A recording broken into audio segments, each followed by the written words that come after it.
Activate the translation feature for a better understanding of the story. For effective learning, listen carefully to the story. Imitate the way the words are pronounced. Repeat the sentences several times. Alex n'avait jamais imaginé que la langue française jouerait un rôle dans sa vie. Né dans une petite ville américaine où l'anglais était roi, il n'avait jamais eu de véritable contact avec une autre langue que l'anglais. Mais un jour, tout allait changer. Ce jour-là, Alex flânait dans une librairie. En feuilletant les étagères, il aperçut un livre qui attira immédiatement son attention. C'était Le Petit Prince, une œuvre qu'il avait déjà entendu mentionner, mais jamais lue. Il décida d'acheter ce livre sans savoir ce qui l'attendait. En découvrant la première page du livre, Alex se retrouva perdu. Il ne comprenait que quelques mots. L'histoire semblait belle, mais la langue était complexe. Pourtant, quelque chose en lui se dit que c'était un défi qu'il voulait relever. Il voulait comprendre cette œuvre en français. Malgré ses premières difficultés, Alex ne voulait pas abandonner. Il avait l'impression que chaque mot appris l'amenait un peu plus près de ce monde mystérieux, et il se disait que le français, aussi compliqué soit-il, était une langue qui valait la peine d'être maîtrisée. Alex se lança donc dans des études plus sérieuses. Il commença à suivre des cours en ligne, apprenant la grammaire, la conjugaison et le vocabulaire de base. Mais il se rendit vite compte que la méthode traditionnelle ne suffisait pas pour comprendre pleinement la langue française. Frustré par la lenteur de ses progrès, Alex chercha des solutions plus pratiques. Un jour, il parla à Claire, une collègue française, qui, après avoir appris qu'il étudiait la langue de Molière, lui donna un conseil précieux. Il faut s'immerger dans la culture française. Claire lui conseilla d'écouter de la musique en français, de regarder des films sans sous-titres et de lire des livres dans la langue. Elle lui expliqua que la langue n'était pas seulement une question de règles, mais une question de ressenti, d'émotion et de culture. Suivant ce conseil, Alex commença à écouter des chansons françaises tous les jours. Même s'il ne comprenait que quelques mots, il se laissait emporter par le rythme et la musicalité de la langue. Petit à petit, les sonorités du français commencèrent à faire sens pour lui. En parallèle, il regarda des films français, comme Amélie et La Haine, essayant de comprendre les dialogues sans les sous-titres. C'était difficile au début. Mais Alex persévérait, croyant fermement qu'il finirait par saisir ce qui échappait à sa compréhension immédiate. Alex s'inscrivit également à un club de lecture en ligne où il pouvait échanger avec d'autres apprenants et natifs. Ses progrès étaient lents, mais il commença à comprendre le sens global des histoires. Cela le motivait à poursuivre ses efforts, malgré les obstacles. Un jour, alors qu'il écoutait la chanson « Je te promets » de Johnny Hallyday, Alex eut un déclic. Il comprenait enfin une chanson entière, et il réalisa que son français s'améliorait à vue d'œil. Les mots prenaient forme, les phrases avaient du sens, et il se sentait plus confiant. Avec chaque petit progrès, Alex sentait que la langue devenait de plus en plus accessible. Il pouvait enfin apprécier Le Petit Prince dans sa langue originale, et bien que ce fût un défi, il avait l'impression de comprendre une partie de l'âme de l'œuvre.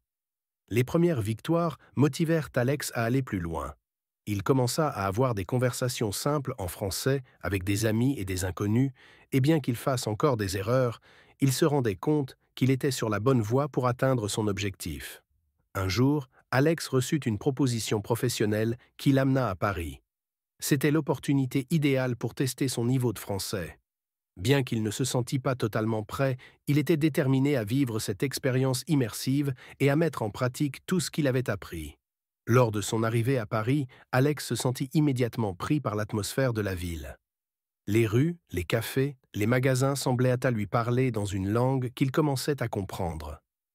Mais il savait que le vrai défi commencerait dès qu'il commencerait à parler aux Parisiens. Au début, il était nerveux et hésitant. Les premiers échanges étaient bêtes maladroits, mais Alex se concentra sur l'objectif de s'améliorer, plutôt que sur ses erreurs. Après tout, il savait que chaque mot prononcé le rapprochait de la maîtrise du français. Le premier jour, il essaya d'acheter un café. Il hésita sur les mots à utiliser, mais le serveur, voyant sa confusion, le corrigea avec bienveillance. Ce petit geste d'encouragement fit naître en Alex un sentiment de fierté et de détermination à continuer à pratiquer. Les jours suivants, Alex se rendit compte que sa compréhension de la langue s'améliorait. Dans les cafés, les restaurants, même dans les magasins, il comprenait de plus en plus ce que les Parisiens lui disaient. Cela ne voulait pas dire qu'il était bilingue, mais il pouvait se débrouiller. Les conversations avec des collègues français devinrent plus naturelles. Alex ne se sentait plus aussi gêné par ses erreurs. Il se rendit compte que les Parisiens étaient indulgents et qu'ils appréciaient ses efforts pour parler leur langue. Cela renforce sa confiance en lui. Un après-midi, alors qu'il flânait dans le Marais, Alex fit la rencontre de Marie, une Parisienne passionnée de littérature. Ils commencèrent à discuter de livres et de poésie, et Alex se rendit compte qu'il était capable de suivre la conversation sans trop de difficultés. Ce fut une révélation pour Alex. Il avait franchi un cap. Il comprenait non seulement les mots, mais aussi les subtilités de la langue. Ils parlèrent d'Arad, de leurs auteurs préférés, des différences culturelles, et Alex se sentit fier de pouvoir participer à cette conversation sans se sentir perdu.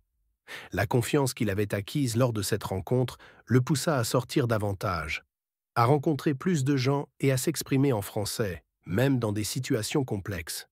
Il se rendait compte que la langue n'était pas seulement un outil de communication, mais une porte ouverte sur un monde riche de découvertes. Alex continua à progresser. Il se rendit compte que son accent, bien qu'encore présent, ne le gênait plus autant. Il pouvait s'exprimer avec fluidité et spontanéité, et c'était cela, finalement, qui comptait le plus. La langue était devenue une partie de lui. À son retour aux États-Unis, Alex se sentit transformé. Le français n'était plus une langue étrangère, mais une langue qu'il comprenait et qu'il aimait parler. Il avait non seulement appris une nouvelle langue, mais il avait découvert une culture, une vision du monde différente. Fort de son expérience, Alex décida de partager son parcours avec d'autres. Il commença à écrire un blog où il racontait son apprentissage du français et donnait des conseils à ceux qui souhaitaient de se lancer dans cette aventure linguistique. Son objectif était de motiver les autres à persévérer. Au fil des mois, le blog d'Alex devint populaire. Des lecteurs du monde entier lui écrivaient pour lui poser des questions sur l'apprentissage du français. Il avait trouvé une nouvelle passion, aider les autres à surmonter les défis linguistiques, tout en continuant à perfectionner son propre niveau. Alex ne s'arrêta pas là. Il décida de poursuivre son apprentissage du français en suivant des cours avancés. Bien qu'il fût déjà à un niveau élevé, il savait que la perfection était un idéal, et il se réjouissait à l'idée de découvrir toujours plus sur la langue. Sa passion pour le français se transforma en un véritable amour pour la culture francophone. Il se mit à voyager régulièrement en France, au Canada et dans d'autres pays francophones, afin de découvrir chaque facette de cette langue qu'il avait appris à chérir. Aujourd'hui, Alex est parfaitement bilingue en français, mais il n'oublie jamais les difficultés qu'il a rencontrées au début de son apprentissage. Celle-ci lui rappelle que même lorsque la langue semble inaccessible, il suffit de persévérer pour franchir les barrières et atteindre l'objectif. Il se rend bien compte que l'apprentissage d'une langue est une aventure sans fin. Chaque conversation, chaque livre, chaque film continue de nourrir sa compréhension du français, et il sait que, tout comme pour toute grande aventure, il ne cessera jamais de progresser. Alex se considère aujourd'hui comme un véritable ambassadeur de la langue française. Il donne des conférences, anime des ateliers d'apprentissage du français et continue de partager son parcours avec les autres. Il a trouvé un sens profond dans l'apprentissage des langues et de la culture. Pour lui, le français n'est pas seulement une langue. C'est une passion, une porte ouverte sur le monde, un moyen d'explorer des cultures, de rencontrer des gens et surtout de se découvrir soi-même. L'aventure linguistique qu'il a commencée il y a des années ne fait que commencer. Alex sait maintenant que le chemin qu'il a parcouru est unique. Mais il est convaincu que tout le monde peut suivre cette même voie si l'on persévère. L'apprentissage du français, tout comme toute autre langue, demande de l'amour, de la patience et avant tout, du courage. Aujourd'hui, il est un homme transformé. Ce n'est plus seulement le français qu'il maîtrise, mais une nouvelle perspective sur la vie et les relations humaines. Il sait qu'il a accompli quelque chose d'extraordinaire et qu'il n'y a pas de fin à cette aventure. Alex comprit vite que l'apprentissage d'une langue ne se fait pas seulement dans un livre. Il commença à fréquenter des cafés où il pouvait écouter des conversations en français. Chaque échange, même léger, était une opportunité d'améliorer son français tout en lui offrant des expériences nouvelles. Il s'inscrivit aussi à des événements en français comme des lectures publiques et des soirées de poésie. C'était difficile au début car il comprenait à peine ce qui était dit. Mais il persévérait. Ces événements étaient une occasion parfaite pour s'immerger dans la culture française et enrichir son vocabulaire.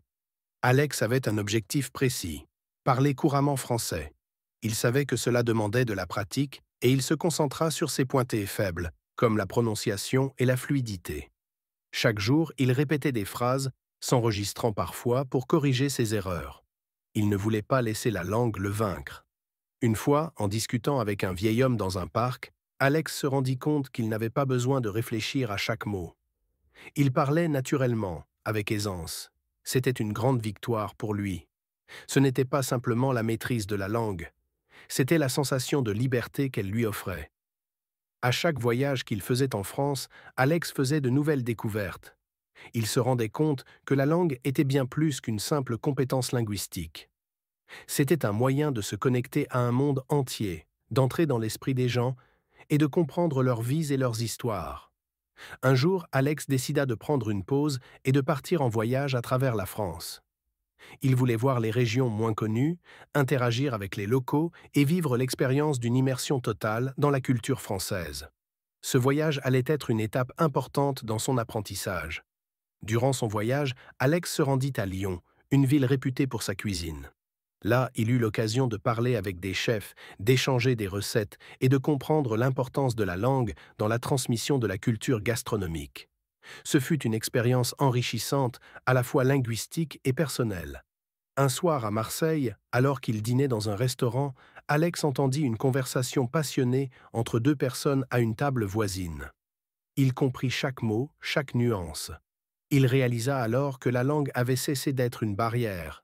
Elle était devenue une passerelle vers des échanges authentiques. En revenant de son voyage, Alex se sentait plus confiant que jamais. Il savait que son français était encore loin d'être parfait, mais il comprenait maintenant que la perfection n'était pas l'objectif. L'essentiel était d'être capable de communiquer, d'échanger et de ressentir la langue. Lors de son retour, Alex chercha à approfondir ses connaissances en littérature française.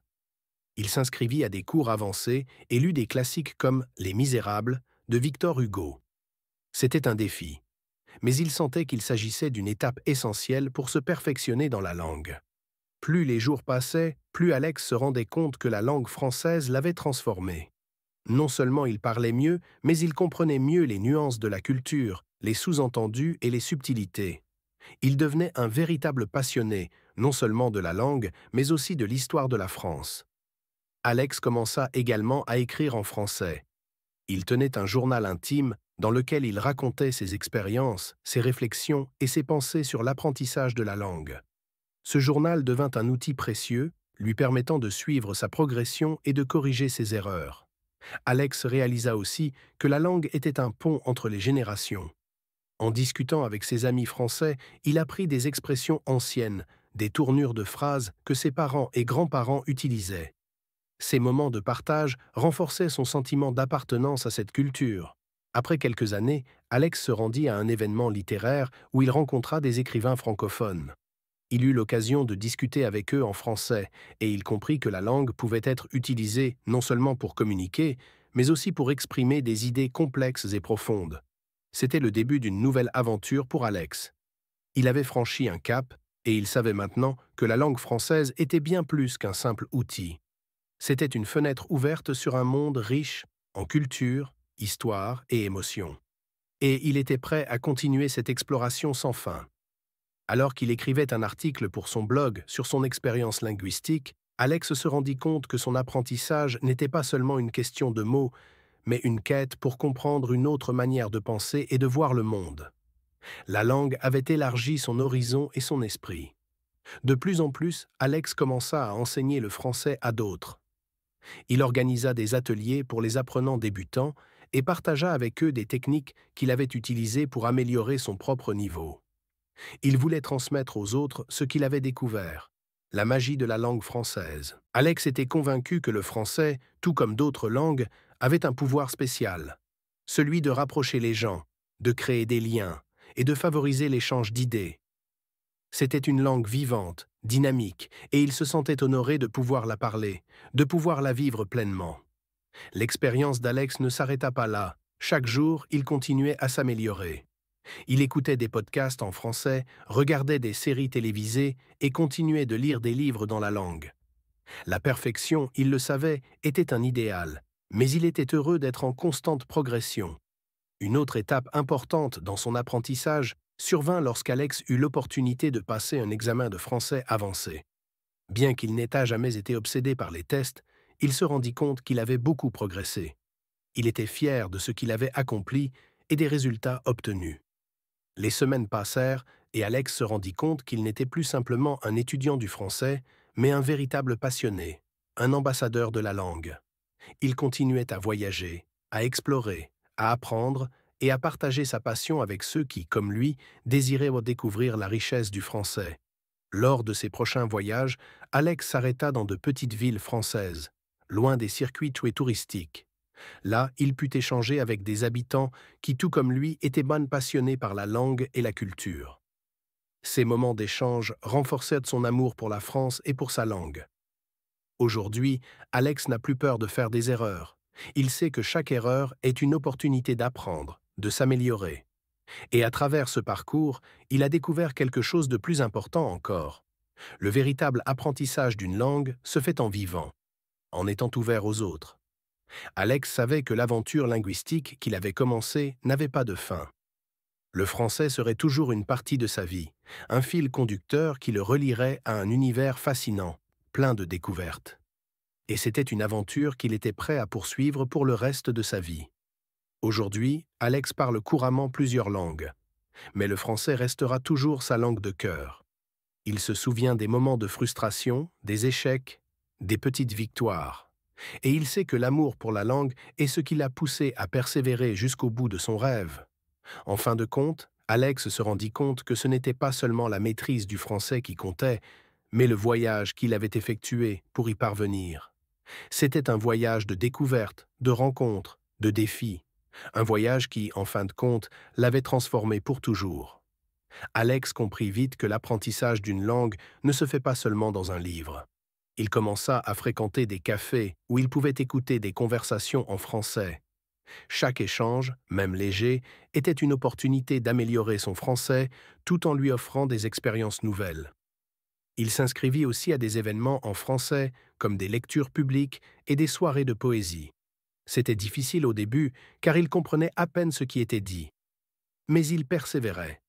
Ces événements étaient une occasion parfaite pour s'immerger dans la culture française et enrichir son vocabulaire. À chaque événement, Alex prenait des notes, notait des expressions intéressantes et posait des questions. Il n'avait jamais réalisé à quel point chaque interaction pouvait être une occasion d'en apprendre plus sur la langue et la culture. Cela renforçait son désir de continuer son parcours.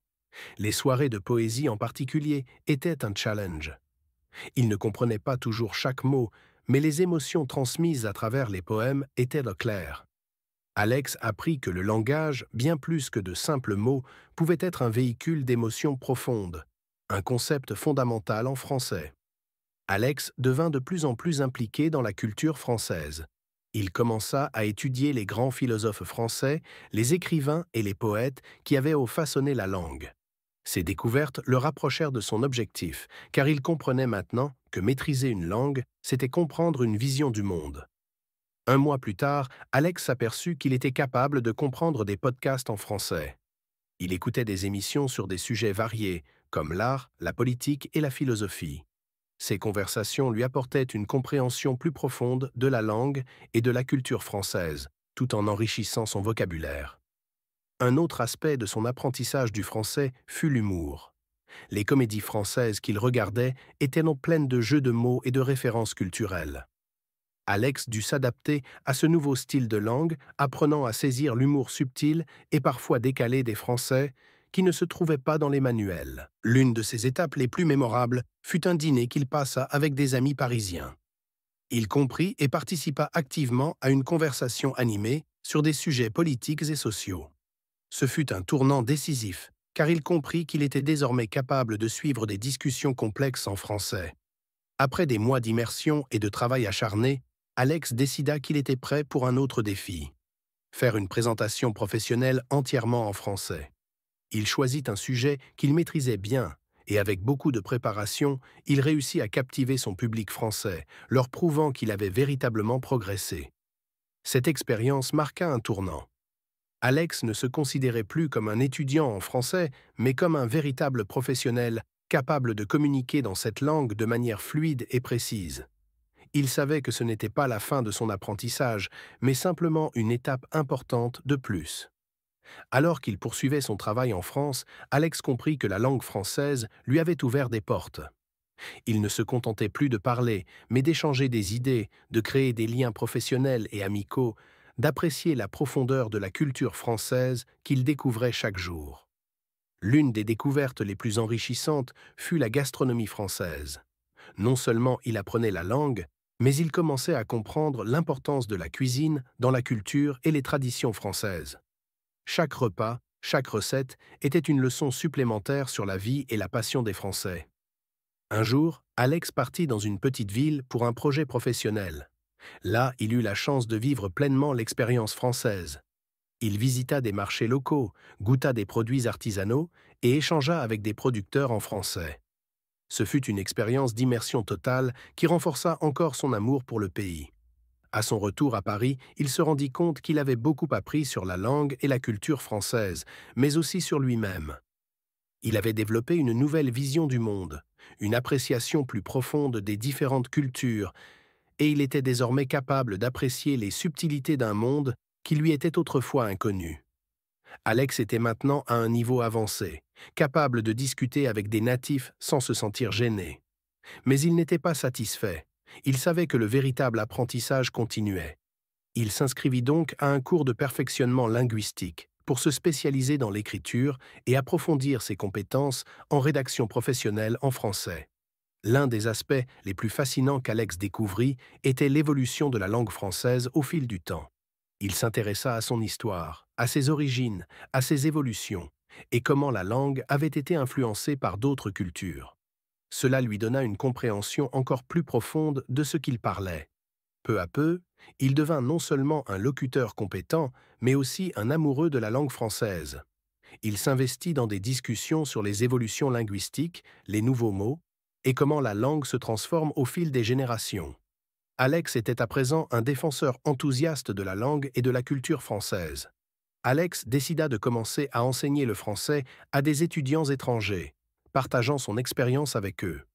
Il comprenait mieux que quiconque que l'apprentissage d'une langue ne se limitait pas à l'apprentissage de règles grammaticales, mais qu'il s'agissait de découvrir un mode de pensée, une manière d'être. À travers ses enseignements, Alex transmet désormais non seulement les compétences linguistiques nécessaires, mais aussi l'amour et l'admiration qu'il ressentait pour le français. Il incite ses étudiants à ne pas avoir peur de faire des erreurs, car chaque erreur est une étape vers la maîtrise. Aujourd'hui, Alex continue son voyage linguistique. Chaque jour, il se réinvente et apprend davantage.